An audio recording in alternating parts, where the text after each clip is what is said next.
ٹھیک ہے. تو الحمدللہ یہ اندرونی طور پر تو صورتحال ہماری بہت بہتر ہے اور کافی حد تک پیغام پاکستان آنے کے بعد چیزوں پر کنٹرول بھی ہوا ہے، لیکن 100% تو ہم نہیں کہہ سکتے ہیں، 100% تو معاملات جو ہیں وہ درست نہیں ہیں، لیکن اس کی طرف ہم جا رہے ہیں اور اس کے لیے پوری قوم کو جو ہے محنت کرنی ہوگی. دیکھیے علماء نے پیغام پاکستان دے دیا، سکیورٹی اداروں، سلامتی کے اداروں نے، قومی ایکشن پلان جو ہے سیاستدانوں نے، مذہبی لیڈروں نے بنا کر دے دیا. اب قوم کو بھی ہمارا ساتھ دینا چاہیے. اور یہ جو انتہا پسند عناصر ہیں یہ کہیں بھی ہوں کے خلاف پوری قوم کو اٹھنا چاہیے، ان کو سپیس نہیں دینی چاہیے، ہاں وہ تقریروں کی ہو، تحریروں کی ہو، چندے کی ہو، کسی بھی صورت میں ہو. تو انشاءاللہ جس طرح ماضی میں ہم کامیاب ہوئے ہیں انتہا پسندی کے خلاف، دہشت گردی کے خلاف، اب بھی انشاءاللہ یہ واقعہ جو ہے یہ اس نے قوم کو متحد کیا ہے، قوم کو ایک نئی جلد جو ہے بلا شبہ شہداء کے خون سے قومیں جو ہیں ان کو نئی جلا ملتی ہے. یہ بڑے معصوم لوگ تھے جو اللہ کے گھر میں سجدہ ریز ہونے پہنچے تھے، جو اللہ اکبر کی صدائیں بلند کر رہے تھے، جو محمد عربی صلی اللہ علیہ وسلم اور ان کی آل اور ان کے آپ پر درود بھیج رہے تھے.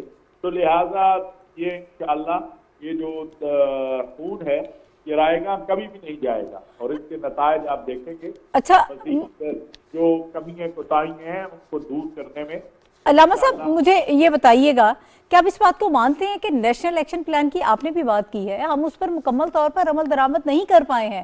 ہمارے ہاں ایک رواج رہا ہے کہ جو چیزیں ہمیں سوٹ کرتی ہیں اس پر تو عمل درآمد ہو جاتا ہے، جو چیزیں ہمیں سوٹ نہیں کرتی ہیں اس پر عمل درآمد نہیں ہوتا. یہ ہمارے ہاں ہمیشہ سے ہوتا آیا ہے. ابھی بھی نیشنل ایکشن پلان پر اگر صحیح طرح سے عمل درآمد کیا جاتا تو انتہا پسندی کو ہم ختم کر سکتے تھے. اب دہشت گردی سے ایک زیادہ بڑا مسئلہ جو ہے وہ ہمارا انتہا پسندی کا مسئلہ ہے. بالکل درست بات ہے اور اس میں کوئی شک نہیں ہے کہ ماضی میں تو بالکل ہی نیشنل ایکشن پلان صرف یہ بنا دیا گیا تھا کہ مسجد سے ہارن اتار دو اور لگا دو. اب وزیر اعظم صاحب نے اس حوالے سے کچھ احکامات دیے ہیں اور ہمارے وزیر داخلہ اس میں بہتر بتا سکتے ہیں کہ اس معاملے میں کیا پیش رفت ہو رہی ہے. لیکن بہرحال ہماری حکومت کی جو ترجیح ہے یا قوم کی ترجیح ہے وہ یہی ہے کہ انتہا پسندی اور دہشت گردی کا خاتمہ کرنا ہے. اس کے لیے جو چیز ممکن ہے وہ کی بھی جا رہی ہے. مدارس کے ذمہ داروں سے مل کے اس میں دیکھیں ایف اے تک تعلیم کا معاملہ جو ہے وہ حل ہوا ہے. نئے مدارس کے بورڈ بنائے گئے ہیں کیونکہ ناممکن تھا پہلے، وہ ممکن ہی نہیں تھا کہ یہ کام ہو. تو الحمدللہ کافی بہتری بھی آئی ہے اور آگے بھی آئے گی. جو کمیاں کوتاہیاں ہیں ان کو دور بھی کیا جائے گا. سر مدارس کے حوالے سے رجسٹریشن کا کام کتنا مکمل ہو چکا ہے وہ بھی ہمارا ایک بڑا مسئلہ رہا ہے. لیکن ایک چیز اور ہمیں یہ کلیئر کرنی چاہیے کہ اگر ہم انتہا پسندی کی بات کرتے ہیں تو یہ سارا آپ کو مدارس سے نظر نہیں آتا. جدید تعلیمی اداروں کی طرف اگر آپ دیکھیں وہ تو نیا سلیبس پڑھتے ہیں نا، وہ ہم ان کو یہ کہتے ہیں جدید تعلیمی ادارے ہیں جی، جدید علوم جو ہے اس کی وہ تعلیم حاصل کر رہے ہیں، لیکن وہاں پر بھی ماحول ہمیں وہی نظر آتا ہے. بالکل. یہ اصل میں ایک دیکھیں یہ 42 سال سے آپ اس مرض میں مبتلا ہیں اور اس میں پوری قوم مبتلا ہے. آپ دیکھیں انتہا پسندانہ رویے تو آپ اپنی سیاسی قیادت میں دیکھ لیں، مذہب کو چھوڑ دیں، آپ سڑک پہ جاتے ہیں وہاں دیکھ لیں عدم رواداری اور تشدد. تو آپ 7 بجے سے 12 بجے تک آپ جو کچھ ٹی وی پہ دیکھتے ہیں وہاں مذہبی لیڈر تو نہیں نا بیٹھے ہوتے، وہاں دیکھ لیں کیا کیا زبان استعمال ہو رہی ہوتی ہے. تو یہ ہماری ایک اجتماعی بیماری ہے جس کے لیے ہمیں مل کر انشاءاللہ اس کو جو ہے ٹھیک کرنا ہے اور مایوسی کی کوئی بات نہیں ہے.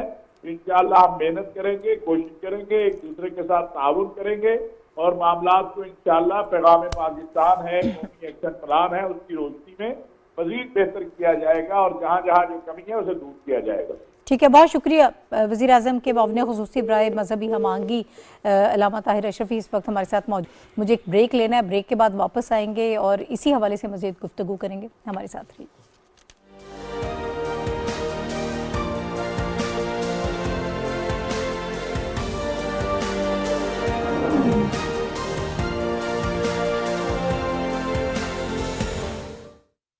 اللہ اکبر اللہ اکبر اللہ اکبر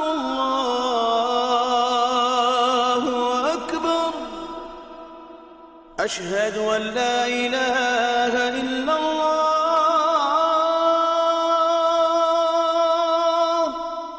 أشهد أن لا إله إلا الله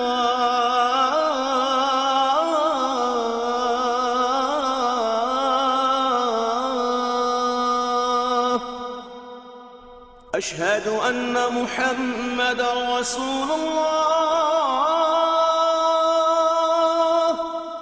أشهد أن محمد رسول الله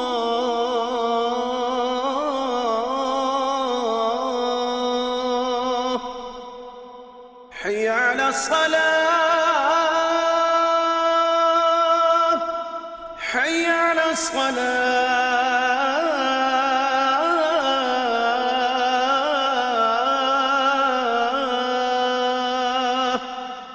حي على الفلاح حي على الفلاح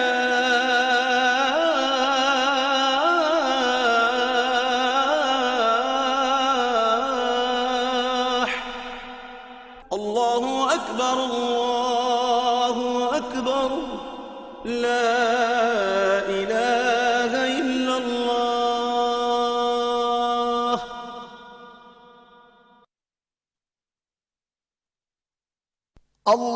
اللهم صل على محمد وعلى آل محمد كما صليت على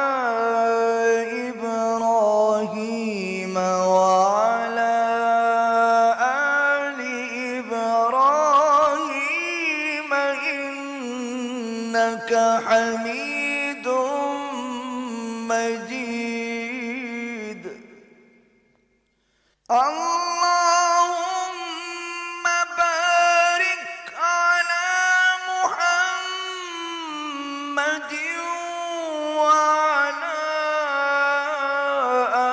آل محمد كما باركت على إبراهيم وعلى آل إبراهيم إنك حميد مجيد.